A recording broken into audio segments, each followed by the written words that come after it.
All right, welcome to this explainer. Today, we're cutting through the noise. No textbook fluff, no HR-approved corporate talk. We're getting straight into the dirt with the dirtschool.ca first-year apprentice field guide. If you're a fresh apprentice, maybe a laborer looking to finally get in a seat, or just someone trying to break into the heavy equipment trade, listen up. This is exactly how you survive your first year without torpedoing your reputation before your boots even get muddy. So, let's get into it. Okay, hit the brakes for a second. I really want you to hear this brutal truth right from the guide. Your job in year one isn't to be a great operator. Nobody expects that. Your job is to not be the guy who gets laid off first when work slows down. Seriously, that is the reality of the dirt world.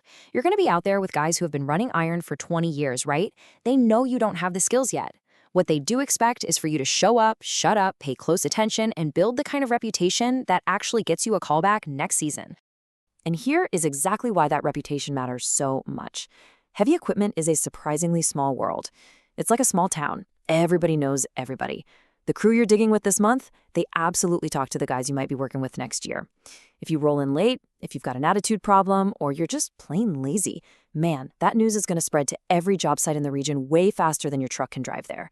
In year one, your reputation compounds a heck of a lot faster than your actual operating skills. So you really got to ask yourself a pretty tough question. When the work slows down and that dispatch list shrinks, are you going to be the first guy cut?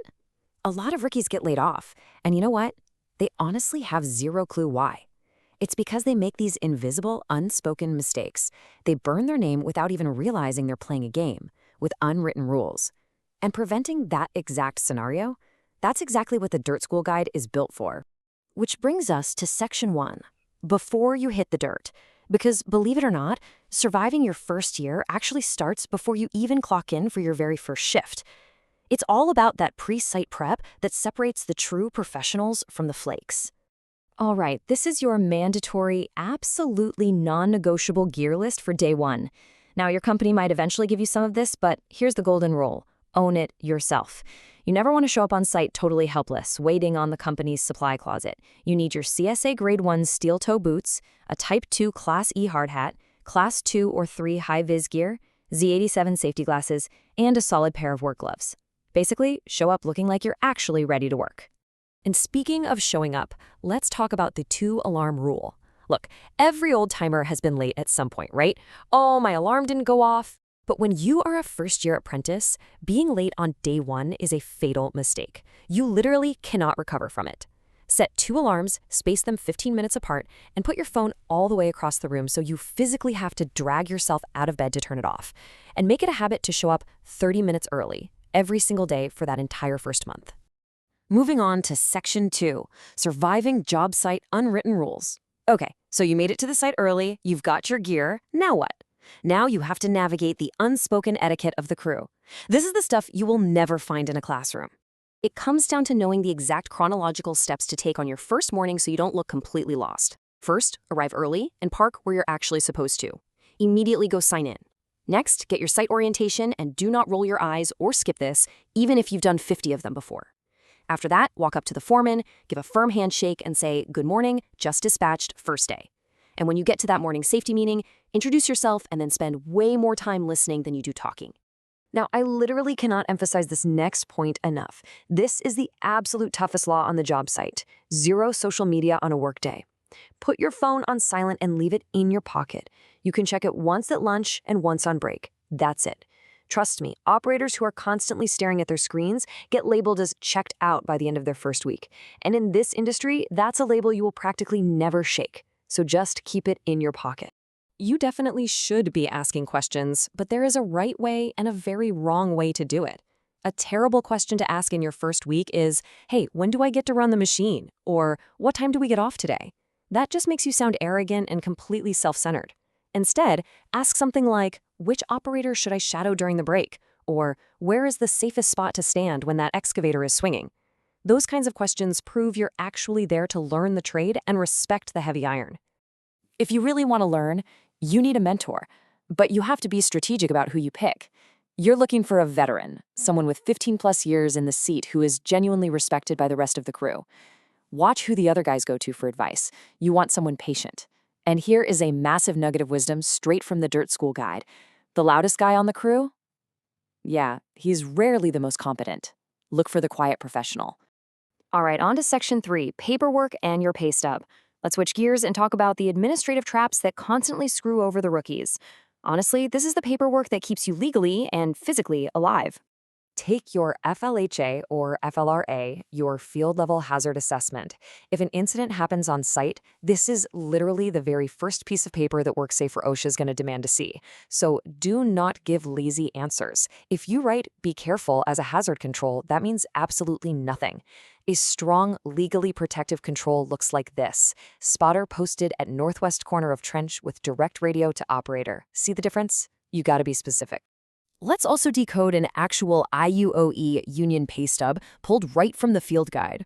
You'll see your gross earnings, sure, but look way down at the employer contributions at the bottom. Your company is putting real, hard cash into your pension and health benefits that isn't even coming out of your gross pay. For a first-year apprentice, that turns what looks like just a decent hourly wage into a massive career-building compensation package. And then we have LOA, living out allowance. If you were doing remote work, this is your tax-free per diem. Just to put it in perspective, in 2026, pipeline jobs might pay $175 to $220 a day in LOA, remote civil might be $120 to $180. That can easily add over $1,000 of tax-free money to your weekly check just to cover your food and a place to sleep. But here comes some tough love.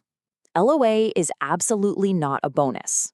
It's meant to keep you fed and housed on remote sites. If you treat your LOA like a slush fund to go blow at the local bar every night, you are going to end up dead broke while working 60 hours a week. It happens all the time. Budget that LOA totally separate from your base wage. It's an expense reimbursement, plain and simple. Which brings us right into Section 4, camp life and rookie mistakes. If you're heading up to the oil sands or some remote civil project, camp life is a whole different beast. It comes with some fatal traps that will get you blacklisted if you aren't paying attention. Let's look at the actual psychology of a standard 14-day camp rotation. Week 1, you're just adjusting. But by Wednesday, the homesickness usually hits. Then week 2 rolls around and the fatigue really starts compounding. By day 14, man, everyone is just exhausted and irritable. The trick here is sticking to your routines. Eat decent food, get your sleep, and stay a million miles away from crew drama and drugs. Almost all these camps are zero tolerance. If you get caught, you are literally fired on the spot and put on the first bus home. And while you're out there on these sites, you've got to manage your expectations about getting actual seat time. We've all heard of that 10,000-hour rule for mastering a skill, right? Well, in your first year, you might only log 500 to maybe 1,000 hours in the machine. Your first year is strictly about not developing those terrible habits that will take you years to unlearn later. It's about slow, deliberate, safe operation while someone experienced is watching. Don't rush the process. So if we reverse engineer everything we've talked about, it really boils down to one simple thing, the don't be that guy list. Don't be the guy rolling in hungover on a Monday. Don't be the guy bragging about experience he clearly doesn't have. And definitely don't be the guy taking 45-minute breaks while everyone else is working. Let's just rip right through these career enders. Sloppy PPE, that just screams to the foreman that you don't care. Complaining about the weather or your paycheck, that makes you toxic to be around. Getting sucked into camp gossip, you instantly become a liability. And treating a $400,000 piece of equipment carelessly, oh man, that absolutely guarantees you will be the very first name crossed off when they start downsizing. Finally, Section 5, seeps the job at dirtschool.ca. So, how do you make sure you're doing all of this right from day one? That's exactly where Dirt School comes in as your go-to resource for this kind of straight-shooting, real-world knowledge. Dirtschool.ca has these incredibly practical PDF field guides, checklists, and study materials that are built specifically by real operators for operators. Everything we just went through, it's all pulled straight out of their 47-page first-year apprentice field guide. That PDF breaks down what to bring before day one, how to handle your first time in the machine, plus it's loaded with hand signals, radio codes, and a massive industry glossary. On top of that, they've got an offline operator toolkit app, IUOE mock tests, and Red Seal study guides.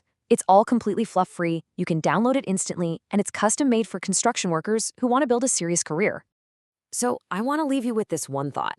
Are you really willing to gamble your reputation on job site guesswork? Or are you ready to actually lock in your career? Your first year decides literally everything about your future in the dirt. So take control of your reputation today. Head over and get the first year apprentice field guide plus a ton of other great operator resources at dirtschool.ca.